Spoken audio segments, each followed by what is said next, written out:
I recuperem, no sé per què, avui m'ha tocat això, recuperem que si en el primer parlàvem de contes curts, aquí són contes no tan curts, i d'un autor que no sé si és que tinc especial predilecció, però em sembla que l'últim que vam publicar ja el vam recomanar aquí també, que és David Foster Wallace, un autor que es va suïcidar l'any Sí, 2008 senyor.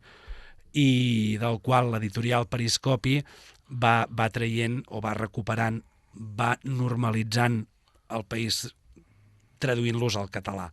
En aquest cas,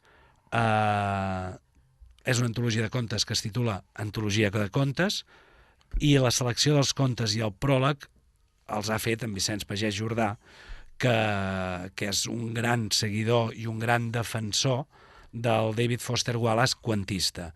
Hi ha molta gent que li agrada les novel·les de 1.000 pàgines que fa Foster Wallace. Vicenç Pagès considera que una de les facetes més destacables de Foster Wallace és precisament els contes. Perquè és una cosa molt complicada explicar una història creïble en el cas com l'Abel, no? amb molt poc espai, i donar-li el ritme és a vegades molt més complexa que escriure una gran novel·la. Punt número 1. Punt número 2. Quan estàs fent un conte, si ets escriptor de novel·la, estàs cremant una història que et podia servir per una novel·la. Sí. No diré malbaratant, però sí que dic que estàs cremant. I una cosa a tenir en compte, el llibre de l'Abel Olit que he dit abans és un llibre que és complicat de llegir. La història no és la història és el que està passant en aquelles 2 pàgines. En la construcció d'històries de David Foster Wallace és molt diferent. Vull dir, el conte evoluciona molt més i arribes a una conclusió o una dissolució de la història molt més apropiada al conte tradicional. Trama, nudo i desenlace. Sí, aproximadament, sí. Abreujat, però és això.